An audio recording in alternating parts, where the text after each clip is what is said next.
To the math, the Warriors trail by 16 at halftime. We're joined by head football coach Paul Winters. And anything interesting happening this week? I got a chance to meet about 20 families or so that joined our team. So yesterday was National Signing Day, and today you have your Football Futures Night where you introduce them all and you let everybody know what the future is here with Wayne State football. Let's talk about some of those players. You graduated a lot of talent, but you brought in a lot of talent. We did. We graduated quite a few young men on the offense and defensive lines. So as we went out to recruit, that's where we focused. Offensive line, you don't replace Nate Thieker. You don't replace Robert Kelly. At least you don't right away, but you hope that you bring someone in who turns into the next. Well, we think that I don't know if we have the next Robert Kelly or the next Nate Thieker, but we might have the next Joe Long. Take that. Yeah, Joe was pretty good. We have a young man out of West Branch, Ohio, and he's about 6'6", 285 pounds as a senior in high school. And which one Ian is that? Sharp. That's Ian Sharp, an outstanding young man. We have another young man out of Wisconsin that's about 6'4", 295, who's about Nate Thieker's size. And a young man out of Columbus who's about 6'4", 295. So it was a really good class. And I don't want to forget our center, Lane Potter, who we think will be the best center we've maybe had. You know, you're mentioning Wisconsin, Ohio. You had from Indiana. You've got a JUCO coming from California. You're getting outside of Michigan. You're still concentrating on Michigan, but you're definitely expanding your base. Our focus is always going to start with really Detroit and work our way out. We signed a young man from Martin Luther King, Damani Green. Very excited about him. But what happens is there's a lot of competition in this state, and you have to just continue to branch out until you find the same quality. You don't want to go in lower quality because you stay in state. You want to have the top quality guys you can get, and we found some great ones in Ohio and Indiana. You know, we talked off air, and you're looking at that list of players and you're pointing, hey, that guy, and what I'm asking him is, what Division I guys do you have? Who do you have that maybe could have played at that level? And you really believe you've got more than just a couple. I think we've got a few that would be outstanding players at the Mid-American level. You start with the young man we signed out of Indiana, Mishawaka, and now I can't think of his name, DeAndre Nango. Okay. He's here tonight. He's 6'1". He's about 195-pound corner. So that's a big, strong corner. We signed a linebacker out of Midland, Spencer Stevenson.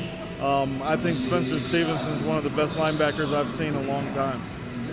You talked about running backs, too, and I know that's your specialty, being a college running back and an Ohio high school running back, and you've got one coming from there. Make sure I get this name right, King Alfred Sanders.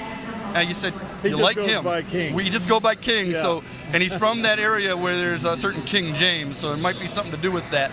But you've got three running backs, and you said one's going to remind me of Romello Brown, one's going to remind me of Demetrius Stinson, and one's going to remind me of Deontay Nicholas. I'm like, well, that's a great three-headed monster to emulate. That's a pretty good combination. They showed this year how good they can be. And I think Avery Hall, a young man out of Indianapolis, is very similar to Romello. We signed King out of Woodridge in Ohio, and he's very, very similar to Demetrius. And then we signed Dante McClure from Port Clinton, and he's our next Deontay. Let's talk about Samson Ty, a JUCO from California. How'd you find him? I've had a history, haven't done it really much here, but I've recruited the junior colleges in Northern California. And so at the beginning of December, I went down to Northern California, and I just went to the schools that I was familiar with, talked to people that I knew, and Samson was a guy who could come in now, and he's here in school now. And what's he going to bring to this program? Well, he brings a level of maturity. He's a little bit older than a normal recruit. He did a mission in Alaska, so he's in his 20s. He's married. He's extremely tough and athletic, and he's really going to help us. He's going to be big in that defensive backfield for you. He'll be a safety for us. Let's talk about, a couple of guys that are leaving, but one in particular. Well, Robert Kelly did well in a couple All-Star games and is going to get into somebody's camp. Nate Thieker, though, was outstanding in his All-Star game, outstanding enough to go to the NFL Combine in Indianapolis. Yeah, he sent me a text a couple of days ago, and it was announcing that he had been invited, and he was so excited.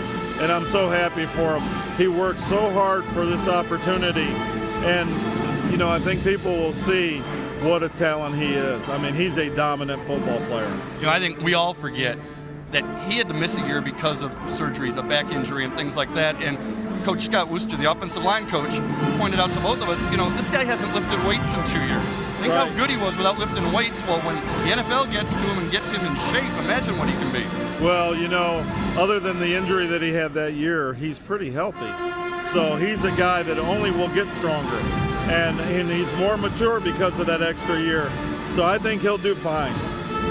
We know what the history of Joik Bell does for this program, but guys like Nate Thieker, Robert Kelly, Joe Long, Jeremy Jones even, guys that just get that opportunity, that's what's important when you go talk to the parents, talk to the kids, and the fact that they graduate. Yes. You say, hey, look, you're going to get a good education, you're going to get a degree, and if you perform on the field, your opportunity will come. And with Nate, he was in grad school, so obviously that was tremendous. But what happens, I think, for this year's recruiting class, most of the guys we recruited came to games. They saw the atmosphere that we have at Wayne State. They saw the way that our kids play. And then they got on campus and saw the family atmosphere that we've built. And I think all of that goes a long ways in telling a kid, this is where I want to go to school. Let's be honest, they love playing on CN 900 too. I think that's the biggest deal. Gotta be. That's number one. All right. Hey, what are we looking for this year? Last question. What do we want to see this year that's got to make you take the next step? As a football team, our quarterbacks have to mature. Those are the guys who control the game. We're not going to be as much of a veteran offensive line as we've been, obviously, but we may be more talented as a group. So I think everything really should be in place. We need, from a defensive standpoint, we've got great defensive ends, we've got great linebackers, and corners really good. We've got the safeties. They're going to need to step up. All right, Coach, September can't get here fast enough. We have a lot of work to do, so we'll wait. All right, Coach Paul Winters, thank you very much. All right, thank you. Great future ahead for the Warrior football program. We'll be right back on CN 900.